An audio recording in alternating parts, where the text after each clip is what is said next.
Assalamualaikum warahmatullahi wabarakatuh. Alhamdulillah, puji syukur kehadirat Allah Subhanahu wa Ta'ala, yang mana kita dapat berjumpa kembali di channel Adibaku dalam keadaan sehat walafiat. Kedua kalinya sholawat dan salam semoga terlimpahkan kepada junjungan kita Nabi Muhammad SAW, yang mana beliaulah yang menuntun kita dari zaman kegelapan menuju zaman yang terang benderang, dan semoga kita semua mendapat syafaatnya kelak di yaumul qiyamah. Amin amin ya robbal alamin. Para audien Adibaku yang dirahmati Allah, marilah kita saksikan bersama kajian Kusba, dan semoga apa yang disampaikan pada kali hari ini membawa manfaat dan keberkahan untuk kita semua. Akhir kata, wassalamualaikum warahmatullahi wabarakatuh. Alhamdulillahilladzi anzala ala abdil kitaba wa lam yaj'al lahu iwaja. Terus disaktah qayyimah. Andai kan tidak ada sakta, maka bacanya gini, walam yaj'al lan ora gawe sapa Allah lahu ing Quran, ora digawe iwajan ing bengkok. Qayyiman ya ora digawe jejeg, itu kan jadi kacau. Ya Quran itu ya ndak bengkok ya ndak jejeg. Tapi barokahnya ada sakta, Allah tidak membikin Quran sebagai sesuatu yang bengkok. Sakta berhenti. Berhenti itu menyimpulkan kalau ndak bengkok maknanya jejeg atau lurus. Sehingga memang harus sakta. Begitu juga di surat Yasin. Ketika orang kafir bangkit dari kubur, mereka bilang misalnya wa nufikha fis-sur fa idzahum minal ajdasi ila rabbihim yansilun. Terus qalu ya wailana man ba'atsana mim marqadina. Orang kafir ketika bangkit dari kubur, mereka tanya, "Mam ba'atsana mim marqadina?" Kita yang bangkitkan siapa? Tentu ini adalah qailul mustafhim. Omongannya orang yang tanya. Terus kita sakta, terus kita teruskan hadza ma wa'adar rahman wa sadaqal mursalun. Tentu hadza ini tidak sama pengucapnya atau yang mengatakan itu tidak sama. Yang satu qaulul mustafhim atau qaulus sa'il, yang satu qaulul mujawib. Entah yang jawab langsung Allah entah malaikat. Yang jelas itu beda yang mengatakan atau beda qailnya. Berarti menjadi siapa yang membangkitkan kita sakta. Terus dijawab hadza ma wa'adar rahman. Andai kan itu dibaca langsung, maka hadza ma wa'adar rahman bagian dari yang dikatakan al-mustafhim, bagian yang dikatakan mam ba'atsana mim marqadina hadza ma wa'adar rahman. Itu kacau semua. Sehingga saya mohon sekali semua ilmu yang kita dapatkan itu tolong dipastikan bayinahnya. Begitu seterusnya. Dulu Syekhina Kiai Haji Maimun Zubair itu sering gojlok. Yasinan kok ora roh wakaf itu kata beliau. Beliau itu paling enggak seneng kalau santri yasinan gini misalnya. Fala yazunka qauluhum inna na'lamu ma yusirun, itu enggak seneng sekali beliau. Karena tentu maknanya itu fala yahzunka qauluhum Muhammad, kamu jangan risau oleh apa yang mereka katakan. Kalau kamu baca langsung inna na'lamu itu jadi maqaulul qaulnya qauluhum. Yang mereka katakan adalah inna na'lamu ma yusirruna wa ma yu'linu. Itu tentu kacau, secara makna kacau. Yang benar adalah fala yahzunka qauluhum, kita wakaf. Kamu jangan gelisah oleh apa yang mereka katakan, yaitu mereka berkomentar bahwa Rasulullah tidak nabi, Rasulullah majnun, Rasulullah sahir. Kenapa kamu enggak perlu susah? Karena inna na'lamu ma yusirruna wa ma yu'linu. Jadi inna na'lamu itu tasliyatun minallah. Allah menghibur nabinya, kamu enggak usah susah Muhammad. Terus yang ketiga misalnya menyangkut maulid atau menyangkut musofahah setelah salaman atau wiridan setelah salaman. Itu di kota itu biasa dikritik. Apa dalilnya salaman setelah sholat? Apa dalilnya maulid? Anda sebagai pengikut ahli sunnah yang ala aswaja atau ala Islam Nusantara kalau bahasanya NU. Saya juga sering dibully, Islam Nusantara itu apa Pak Ba? Apa terus menjadi firqah 73 menjadi 74 karena ditambah Islam apa? Nusantara. Begini loh logika Islam Nusantara itu. Di komunitas internasional itu kalau tidak Syiah itu dinamakan Sunni. Seorang lagi ya, di komunitas internasional itu kalau tidak Syiah disebut apa? Sunni. Sehingga misalnya perang Syiah Houthi sama Arab Saudi ya disebut Syiah versus apa? Sunni. Jadi Wahabi itu dalam dunia internasional disebut apa? Sunni. Setidaknya dalam bahasa jurnalistik. Tapi kita dengan Sunni Wahabi itu banyak perbedaannya. Misalnya mereka anti wasilah, kita percaya apa? Wasilah.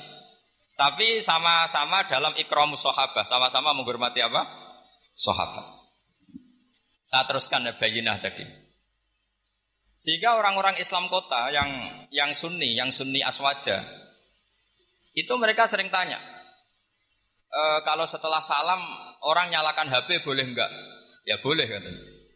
Orang kalau misalnya mau ke kamar mandi boleh enggak? Boleh. Orang mengambil tasnya boleh enggak? Boleh. Kenapa salaman menjadi enggak boleh? Bedanya apa dengan nyalakan apa? HP. Semenjak itu ya mereka mikir gitu. Ternyata mereka tasdid atau takalluf. Cara beragama itu takalluf. Semuanya harus panduan dari Rasulullah SAW. Maka saya minta tradisi keilmuan di Pondok Sarang itu harus terjaga. Apapun pilihan ilmu itu harus ala bayinah, harus benar-benar jelas. Cara wong Jawa jelas welo-welo. Karena itu kecakapan Rasulullah SAW.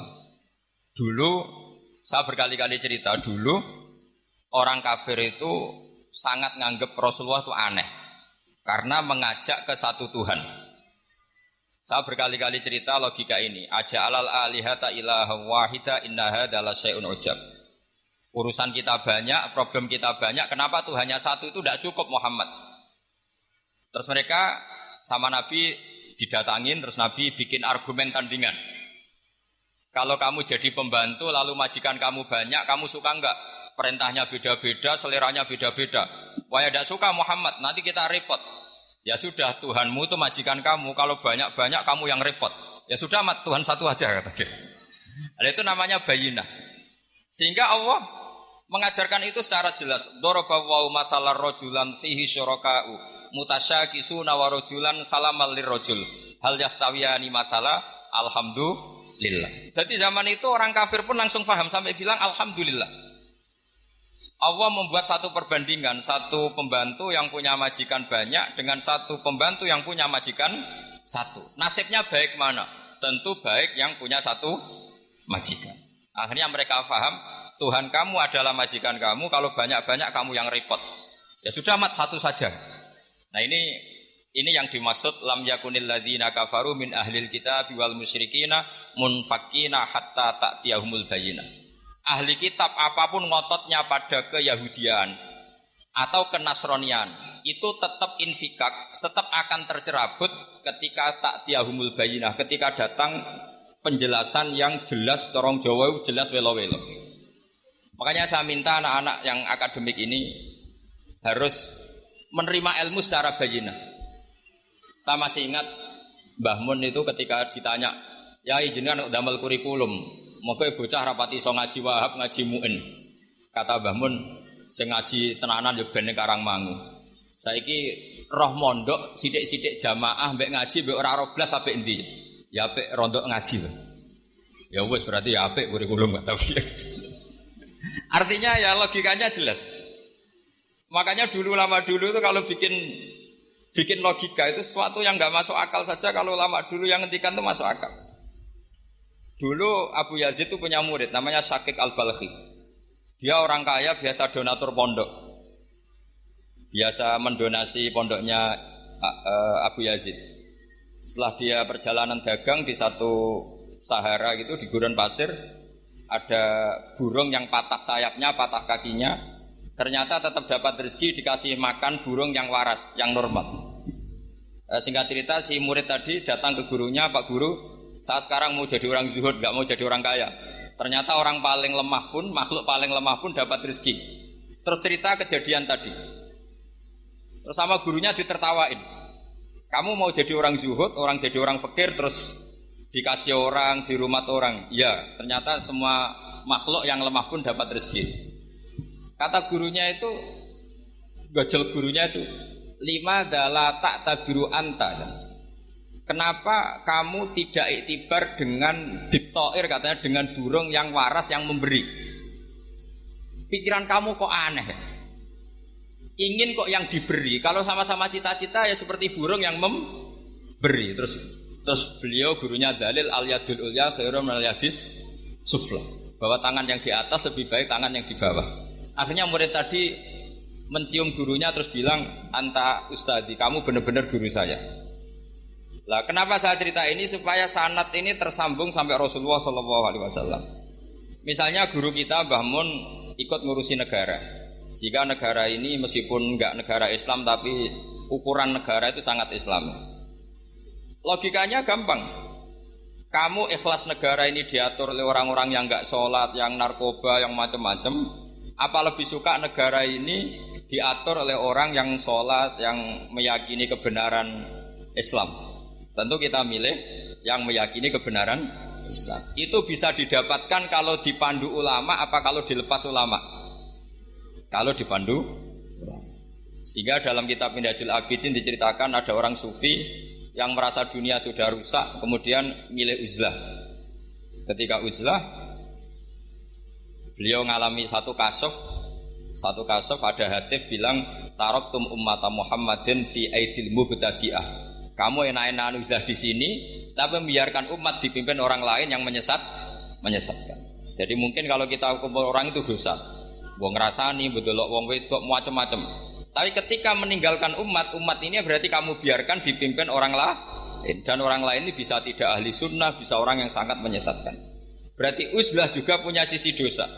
Akhirnya ulama ini kembali ke masyarakat dan menunggui masyarakat mengawal mazhab ahli sunnah wal jamaah. Jadi saya mohon adik-adik terlatih bahwa semua ilmu itu ala bayyinah. Qul inni ala bayyinatin mir rabbi. Semua nabi itu punya kemampuan menjelaskan. Itu yang disebut lam yakunil ladzina kafaru min ahlil kitab wal musyrikina munfakina hatta ta'tiyahumul bayyinah. Nah, kemampuan menjelaskan ini harus dimiliki anak-anak santri. Anak-anak Anwar 2 yang anak-anak masih belajar itu terutama harus belajar ilmu logika. Termasuk kitab kebanggaan saya itu kitab Syarah Bukhari. Beliau ketika menafsirkan hadis atau mensyarah hadis, salasun mangkunna fihi wajata halawatal iman. 3 hal ini kalau seseorang tahu atau faham maka menemukan halawatal iman, manisnya iman. Beliau mengartikan manis itu artinya enak. Enak itu nyaman. Nyaman itu tidak iskal, tidak galau. Terus beliau mencontohkan, andaikan agama ini tidak masuk akal, maka kita akan galau selama-lamanya. Terus beliau menyontohkan, alam ini kata Allah, saya ulang lagi ya, alam ini kata Allah itu diciptakan oleh zat yang super, yaitu kalau oleh ilmu kalam disebut wajibil wujud. Terus beliau berargumentasi cerita Islamnya Jubair bin Mut'im, berarti Mut'imnya ya, Jubair bin Mut'im bin Adi berarti Mut'imnya. Dulu zaman Nabi itu juga sudah ada orang ateis. Orang ateisme, kalau bahasa Arab dulu itu al-mu'attilah. Kalau bahasa Arab sekarang itu biasanya disebut syuyu'i. Orang-orang ateis itu enggak mau mikir, pokoknya bumi ya ono, langit ya ono, sebabnya apa ya mbah pokoknya ono. Terus sama Islam diterangkan, Dalalah Mut'im ini datang ke Madinah sebagai negosiator Asra Badrin, tawanan Badar.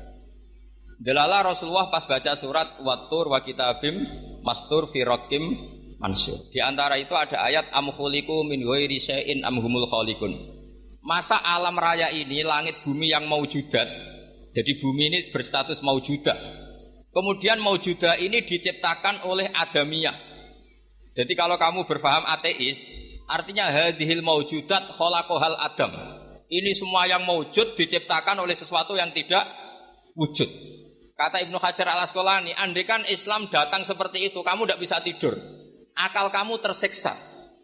Karena kamu profesor kayak apa tidak bisa menemukan logika hadhil maujudat khalaqahal adam, bahwa maujud ini diciptakan oleh ketiadaan. Tapi Islam datang tidak seperti itu. Hadhil maujudat khalaqaha wajibul wujud. Ini maujudat diciptakan oleh zat yang wajib wujud, yaitu Allah Subhanahu wa ta'ala. Nah, dengan berpikir seperti itu, ahlul akli nyaman. Nah, nyaman ini kata Ibnu Hajar al-Asqalani menjadi halawatul iman.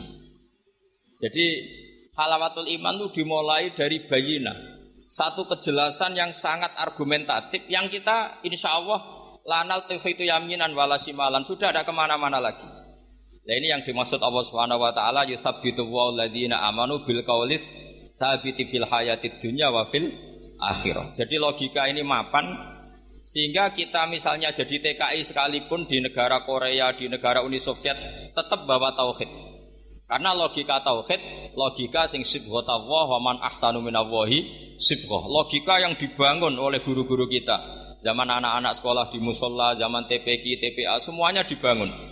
Bahwa di antara sifat Allah pertama adalah sifat wajibil wujud. Dengan sifat wajibil wujud maka logika kita terbangun. Gak mungkin mewujudat ini diciptakan sesuatu yang tidak ada. Pasti namanya yang ada, faktornya ya ada, bukan tidak ada. Nah itu termasuk kenyamanan berpikir. Terus ketiga, kenyamanan sosial. Agama ini mengajarkan baik sama orang tua, takzim sama guru, sayang sama anak-anak, sayang sama yang lemah. Makanya kata ulama-ulama dulu, laulam yakun ma ja'a bihi Muhammadun dinan lakana fi aqlin nasi hasanan. Kalau saja yang dibawa Muhammad tidak di atas namakan agama, itu pun menurut logika akal sesuatu yang baik. Karena agama ini hanya mengajarkan yang baik-baik saja. Jadi saya kira demikian, pokoknya saya minta seminta-mintanya tradisi keluarga sarang bahwa semuanya bil ilmi itu harus dijaga. Karena ilmu ini pula yang sebetulnya yang kita berstatus warasatul anbiya. Al ulama warasatul anbiya dan itu tentu bil ilmi. Fa innal anbiya lam yuwarithu dinaron wala dirhaman wa innama warasu al ilma. Semua nabi itu tidak mewariskan dirham maupun dinar tapi mewariskan apa? Ilmu. Dan ilmu yang paling pokok tadi adalah wirasa nabawiyah yang bayinah. Bayinah itu jelas welo-welo. Dengan seperti ini maka kita tidak terguncang lagi. Makanya saya pernah ketemu orang yang agak ekstrim. Pak Bak, dalilnya wong bar salat wiridan ya apa? Terus tak tanya, dalilnya nyalakan HP apa setelah salat? Ya enggak ada. Terus kata, saya punya teman kota yang ahli sunnah, ya agak aneh, orangnya orang kota. Kamu itu ditipu katanya, mengharamkan wiridan biar wong Islam ora tau eling pangeran katanya. Terus kepikiran dia, iya, aku wiridan di bid'ah-bid'ahno jangan-jangan diakali, ben wong Islam ora eling apa? Pangeran.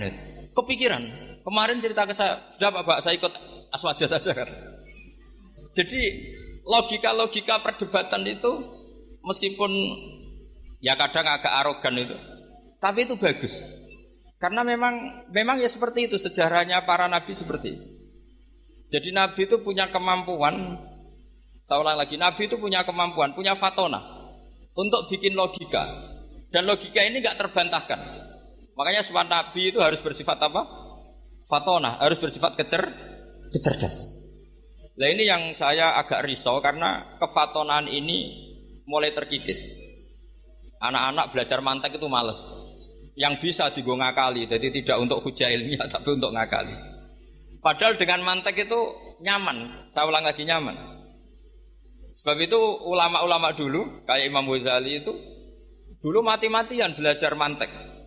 Meskipun ya itu tadi tentu enggak bagus untuk semua orang. Tapi itu bagus karena untuk mengawal tadi, untuk mengawal Islam. Misalnya begini, saya pernah ditanya, Pak Bahak, kenapa Islam itu menghalalkan ghanimah? Kok Islam kayak penjahat perang gitu ya, sudah musuh kalah, hartanya diambil. Persenjataannya hartanya diambil. Terus saya tanya, andai kan ada garong ke rumah kamu, kemudian pistolnya tertinggal, apa kamu bilang monggo dipendet malih nih gadane jenengan gitu? Apa kamu sita? Oh ya saya sita Pak, nanti dipakai garong lagi. Ya kira-kira seperti itu. Kalau orang kafir senjatanya dikembalikan akan dipakai lagi. Jadi dulu selalu harus ada analogika, ada analogi. Makanya ketika ini Allah watil kal amsalu nadribu linnas wa ma yaqiluha illal alimun. Semua aturan-aturan Islam itu sama Allah di analogi itu dikiaskan supaya orang bisa berpikir. Kayak orang Arab dulu itu nyembah berhala, Lata, Uzza, Hubal itu disembah. Padahal dari batu yang dipahat. Dari batu yang dipahat. Terus Nabi memberi contoh itu begini. Daraba wa masalar rajulaini ahaduma abkam la yaqdiru ala syai'in wa huwa kallun ala maula. Ainama yuwajjihu la ya'ti bi khair. Nabi bikin analogi gini, wahai para orang Arab, kalau saya punya pembantu yang buta, sudah buta, nggak bisa ngomong, abekam, bisu. Mau nggak pembantu saya tak kasihkan kamu? Kata. Wah ndak, Muhammad tuh merepotkan. Bagaimana bisa bantu saya? Dia buta, dia bisu. Terus kamu nggak mau Muhammad. Terus berhala kamu yang kamu sembah itu kalau tangannya protol itu yang dadani siapa? Ya saya. Kalau kotor yang bersihkan siapa? Saya. Terus Nabi Muhammad bilang gini, untuk jadi pembantu saja orang seperti itu kamu nggak mau. Masa kamu jadikan apa tuh? Tuhan. Wong Tuhan kok ngerepoti gitu. Mestinya Tuhan itu pantasnya direpoti, dimintain itu. Itu mereka akhirnya iman, iya ya. Pangeran kok ngerepoti, ono ngedusi, ono noto barang itu. Allah gampang sekali. Daraba wa masalah rajulaini ahaduma abkam. Abkam itu bisu. La yaqdiru ala syai'in, tidak mampu melakukan apa-apa. Wa huwa kallun ala maula. Namanya bisu, tuli, itu hanya merepotkan yang punya. Ainama yuwajjihu la ya'ti bil khair. Diarahkan kemana saja tidak membawa yang positif. Akhirnya mereka iman. Makanya disebut lam yakunil ladzina kafaru min ahlil kitabi wal musyrikina munfakina hatta ta'tiyahumul bayyinah, bahwa orang-orang kafir baik berkategori ahli kitab maupun orang musyrik tidak mungkin tercerabut dari akar kemusyrikan atau akar keyahudian, kenasranian hatta ta'tiyahumul bayyinah, sehingga datang satu hujjah, satu argumentatif yang bisa mengalahkan pikiran mereka. Siapa itu? Rasulun minallah yatlu suhufam mutahharah. Nah sekarang Rasulullah sudah intaqala ila rafiqil a'la, tapi punya warasah, yaitu para ulama. Dan para ulama, para habaib, para siapa sajalah yang mewarisi ilmunya Rasulullah. Dan saya mohon sekali anak-anak ini harus terbiasa akademik. Ya akademik macam-macam lah. Saya berkali-kali baca hadis sahih. Yang paling saya cintai dari hadis itu apa? Yaitu kalimat-kalimat Rasulullah. Itu memang luar biasa.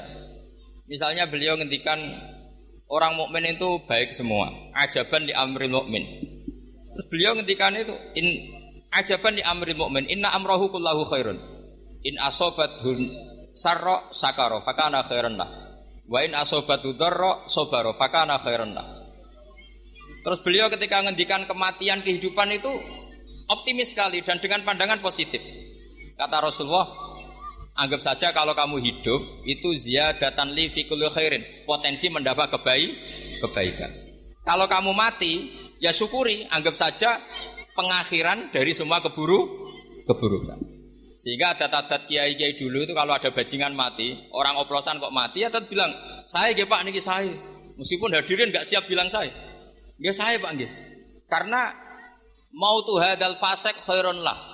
Matinya orang fasik ini bagus supaya enggak mereman lagi, enggak ngemel lagi, enggak jadi problem lagi. Jadi doa hidup dan mati itu seindah itu Rasulullah. Ya Allah, jika saya hidup, anggap saja ziyadatan li fi kulli khairin. Terus wal mauta rohatan li min kulli syarrin. Kematian adalah akhir dari segala apa? Keburukan. Saya ini termasuk kiai muda yang enggak pati takut mati. Artinya bukan karena saya yakin soleh, enggak. Misalnya kalau apa mati, pikiran kalau Gusti ini akhir dari segala potensi keburukan saya. Artinya kagum saya bukan masalah takut dan berani, enggak. Keilmian Rasulullah SAW. Betapa mudahnya Nabi melihat sesuatu itu positif. Hidup dianggap tadi ziyadatan lana fi kulli khairin. Kalau kematian anggap saja rohatan lana min kulli syarri. Jadi mudah sekali Rasulullah. Nah ini menurut saya kefatonahan yang harus diwaris kita semua. Ya ngoten mawon. Assalamualaikum warahmatullahi wabarakatuh.